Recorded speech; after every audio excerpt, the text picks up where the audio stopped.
प्रिय विद्यार्थ्यांनो, या अगोदर आपण 1.4 चा अभ्यास पूर्ण केलेला आहे. We complete practice set 1.4. Today we study practice set 1.5. आज आपण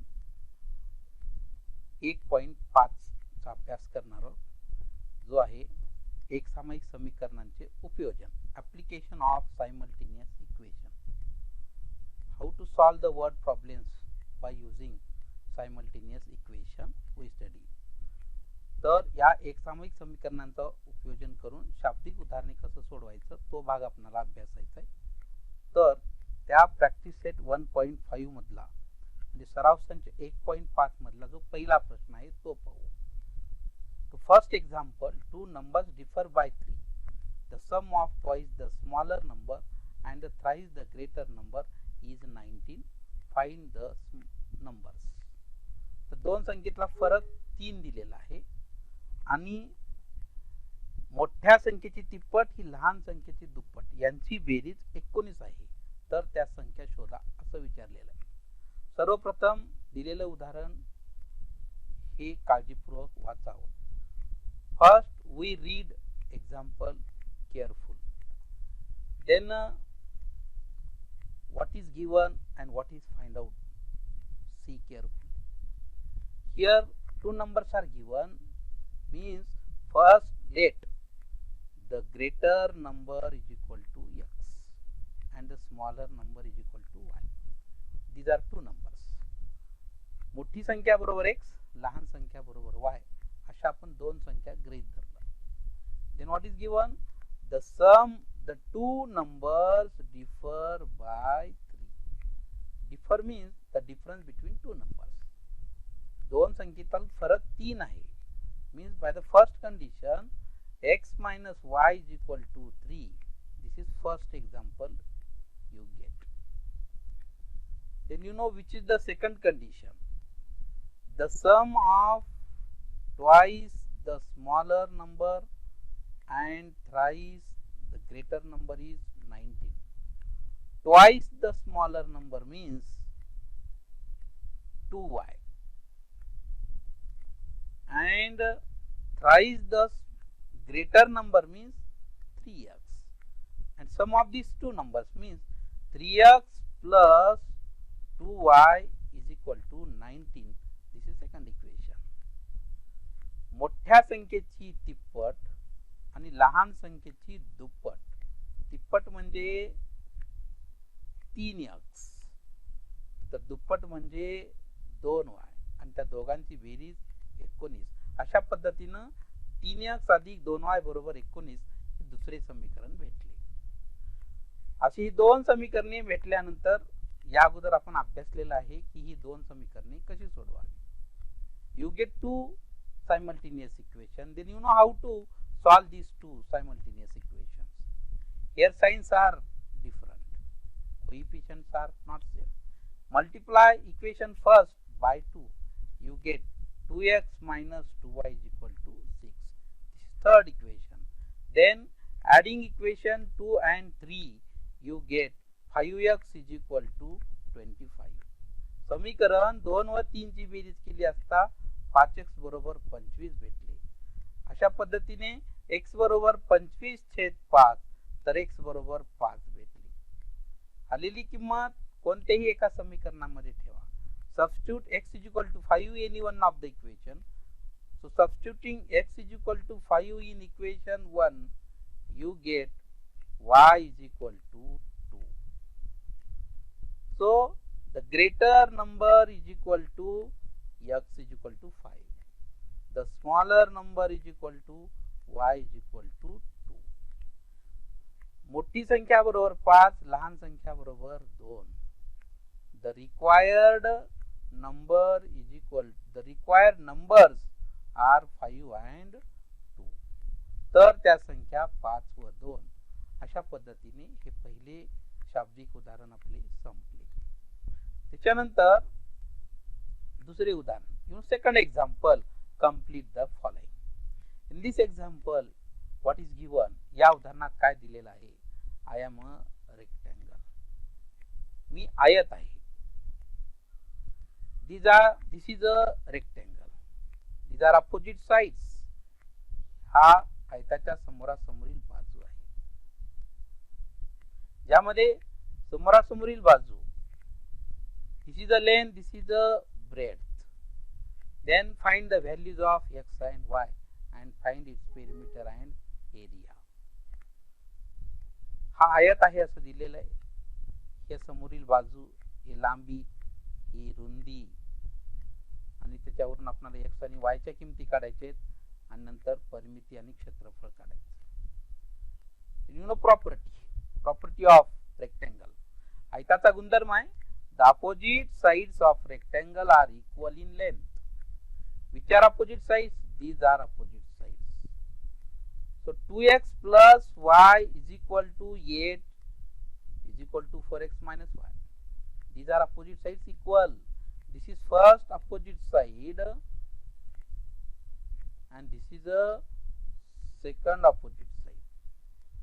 ही आयताची दुसरी बाजू आणि ही आयताची पहिली बाजू.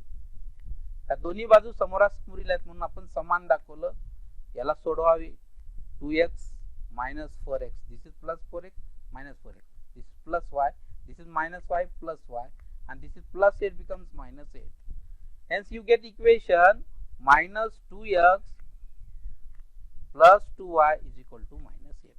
This is equation number 1. Then again you know which is the opposite side.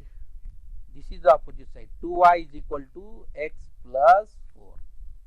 Then 2y is equal to x plus 4 means x minus 2y is equal to minus 4. This plus 2y becomes minus 2y, plus 4 becomes minus 4. This is the second equation. पहिले आणि दुसरे समीकरण हे कोठून भेटले तर आयताच्या समोरासमोरील बाजू समान असतात. Opposite sides of rectangle are equal. From this you get equation number 1, equation number 2. Observe these two equations. Here coefficients of y are same, signs are different. Adding equation 1 and 2, you get minus x is equal to minus 12. Minus minus becomes plus, therefore x is equal to 12. Substituting x is equal to 12 any one of the equation, here substituting x is equal to 12 in equation 2, you get y is equal to 8. आलेली x ची किंमत समीकरण 2 मध्ये ठेवलं. कोणत्याही एकामध्ये ठेवली आता भेटते.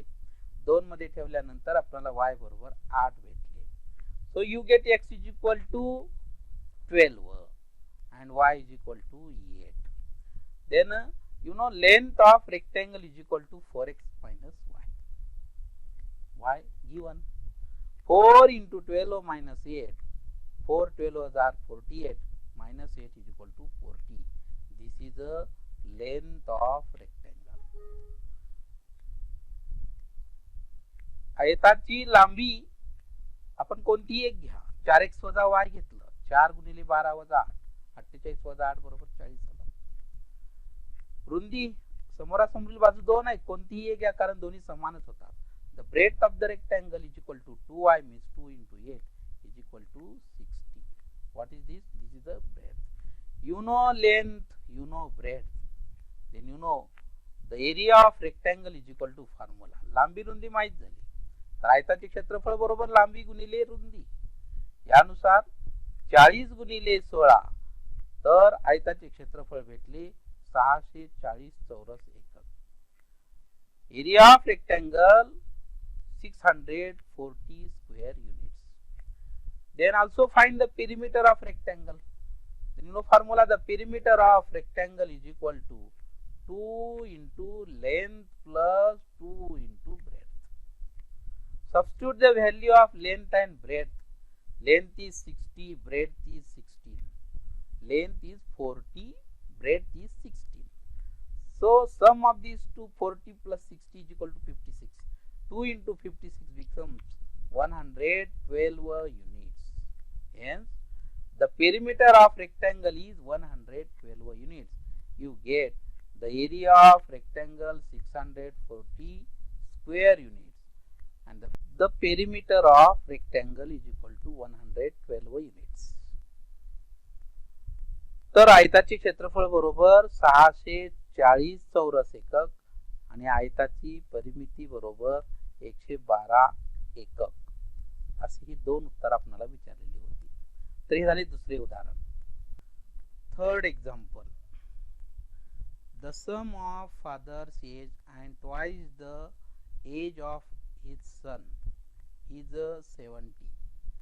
If we double the age of the father and add it to the age of his son, the sum is 95. Find their present ages. वडिलांच्या वयामध्ये मुलाच्या वयाची दुप्पट मिळवल्यास बेरीज 70 येते आणि मुलाच्या वयामध्ये वडिलांच्या वयाची दुप्पट मिळवल्यास बेरीज 95 येते. तर त्या दोघांची वये काढा. इथे आपल्याला वडिलांचं वय आणि मुलाचे वय या दोघांबद्दल या उदाहरणात माहिती दिलेली आहे. म्हणून पहिल्यांदा आपण समजा गृहीत धरत असताना वडिलांचे वय बरोबर x वर्ष तर मुलाचे वय बरोबर y वर्ष. Let the father's age is equal to x years. The son's age is equal to y years. By the first condition, which is first condition, the sum of father's age and twice the age of his son is 70. वडिलांच्या वयामध्ये मुलाच्या वयाची दुप्पट. वडिलांचे वय x वर्ष आणि मुलाचे वय y वर्ष आहे. या वडिलांच्या वयामध्ये मुलाच्या वयाची दुप्पट मिळवली असता दोघांच्या वयाची बेरीज 70 होते. The sum of father's age, this is father's age, and twice the age of his son, 2y is the age of his son, and sum of their ages is 70. Therefore, by the first condition, x plus 2y is equal to 70. This is first equation. Second condition, if we double the age of the father and add it to the age of his son, the sum is 95. मुलाच्या वयामध्ये वडिलांच्या वयाची दुप्पट मिळवल्यास बेरीज 95 येते. This is the age of son and this is the age of father. Twice the age of father means twice the age of father is x, twice 2x plus the age of son is y. Sum of the ages 96. Therefore, second condition, 2x plus y is equal to 96. This is the equation number 2. दुसऱ्या अटीनुसार समीकरण कसं भेटले? वडिलांच्या वयाची दुप्पट म्हणजे 2x. यांच्या वयामध्ये मुलाचे वय मिळवले असता त्या दोघांच्या वयाची बेरीज 96 होते म्हटले. म्हणून समीकरण काय भेटले तर 2x अधिक y बरोबर 96. पुन्हा ही दोन समीकरणे भेटली. You get two simultaneous equation. Then how to solve? Here, multiply equation first by 2. Then you get 2x plus 4y is equal to 140. This is equation number 3. And this is equation number 1. Then subtracting equation 2 from equation 3. Why? समीकरण 3 ला समीकरण 2 मधून आपण वजा करणार. का तर या समीकरणामध्ये स्थिर पद हे तिसऱ्या समीकरणाचं मोठं आहे. वजाबाकी करत असताना ज्याचे स्थिर पद मोठे त्या समीकरणाला त्या राहिलेल्या समीकरणातून वजा करायचं. तर सबट्रॅक्टिंग इक्वेशन 2 फ्रॉम इक्वेशन 3. समीकरण 3 मधून समीकरण 2 वजा केले असता 3y बरोबर 45 भेटले. तर y बरोबर 45/3 तर y बरोबर 15. आलेली y ची किंमत समीकरण 1 मध्ये ठेवली असता आपल्याला x बरोबर 40 भेटते. अशा पद्धतीनं वडिलांचे वय बरोबर किती आले तर 40 वर्ष. The father's age x is equal to 40 years. The son's age is equal to y is equal to 15 years. This is third example. Now fourth example. The denominator of fraction is 4 more than twice its numerator.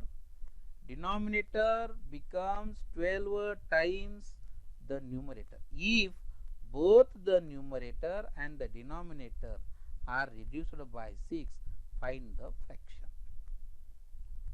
So you know fraction means अपूर्णांक म्हणजे अंश आणि छेद येतो. म्हणून इथं आपण समजा गृहीत काय धरणार, अपूर्णांकाचा अंश बरोबर x आणि छेद बरोबर y. Here let the numerator of fraction is equal to x and the denominator of fraction is equal to y. You know which is the first condition? The denominator of fraction is 4 more than twice its numerator. The denominator of fraction is 4 more than twice its numerator. This is a denominator. Twice of the numerator is 2x. More than 4 means plus 4. Hence y is equal to 2x plus 4. 2x plus 4 is equal to y means 2x minus y is equal to minus 4. This is first equation. पहिल्या अटीनुसार जो अपूर्णांकाचा छेद होता तो छेद कसा आहे तर अंशाच्या दुपटीपेक्षा 4 ने मोठा आहे. म्हणून y बरोबर 2x अधिक 4. तर हे 2x अधिक 4 याचे आपण अदला बदली केलं. 2x अधिक 4 बरोबर y. तर 2x वजा y बरोबर 4 असं हे आपल्याला पहिलं समीकरण भेटले. दुसरी अट काय म्हणते पहा दुसरी अट.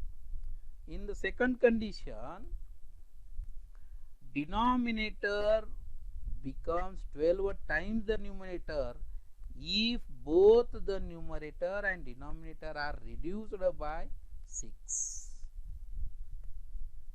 Reduced by 6 means less by 6.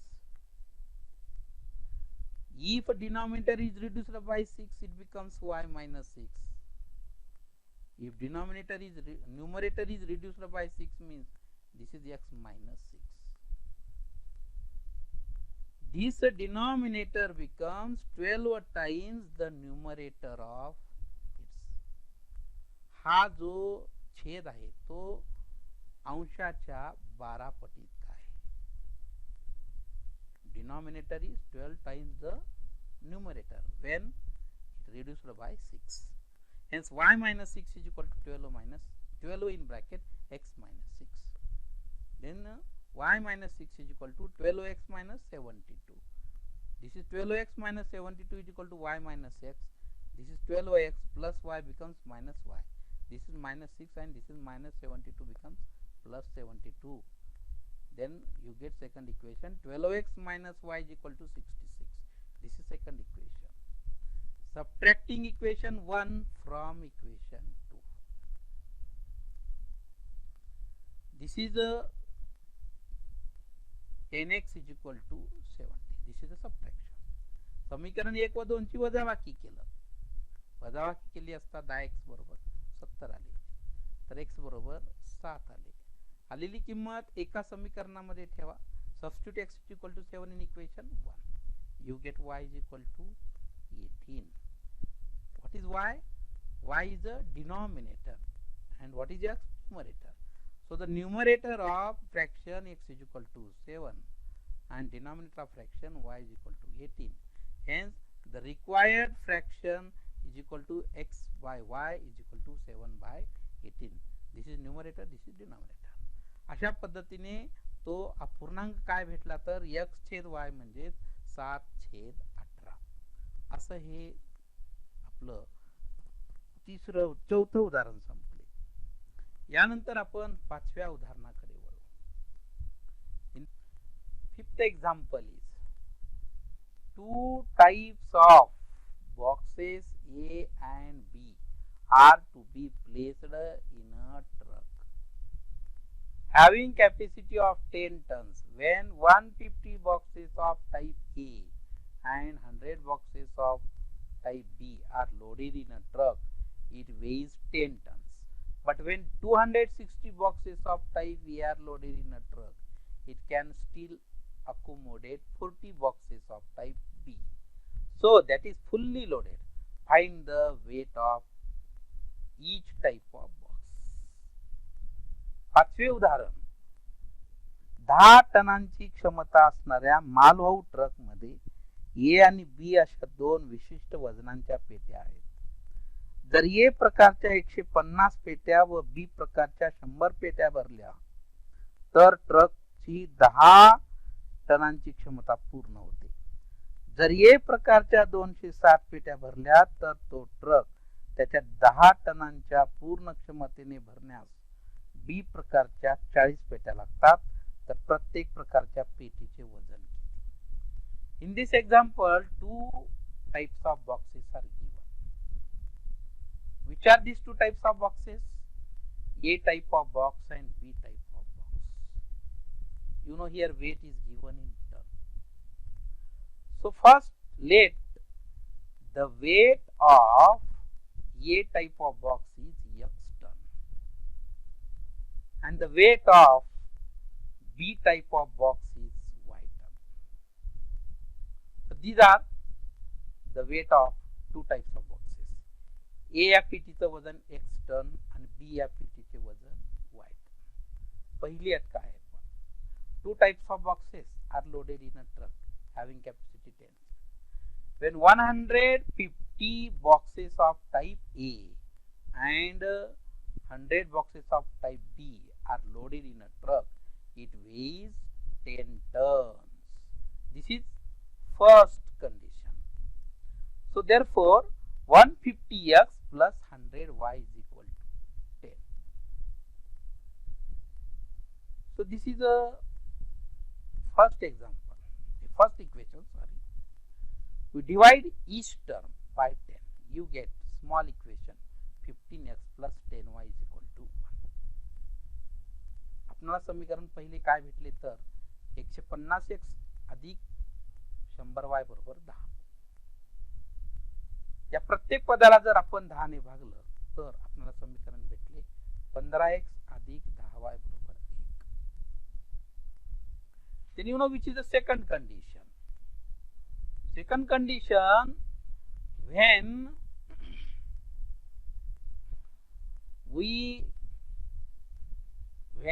206 boxes of type A are loaded in a truck, it can still accommodate 40 boxes of type B, so that it is fully loaded. Then by the second condition you get equation 260x plus 40y is equal to 10. Again divide each term by 10, you get 26x plus 4y is equal to 1. दुसऱ्या अटीनुसार 260x अधिक 40y बरोबर 10. या प्रत्येक पदाला 10 ने भागलं तर 26x अधिक 4y बरोबर 1 असं समीकरण भेटते. पुन्हा समीकरण 1 ला 2 ने आणि समीकरण 2 ला 5 ने गुणले असता त्यांचे सहगुणक सारखे होतात. Multiply equation first by 2 and second by 5, you get same coefficient. Then this is third equation 30x plus 2y is equal to 2, and fourth equation by multiplying 130x plus 20y is equal to 5.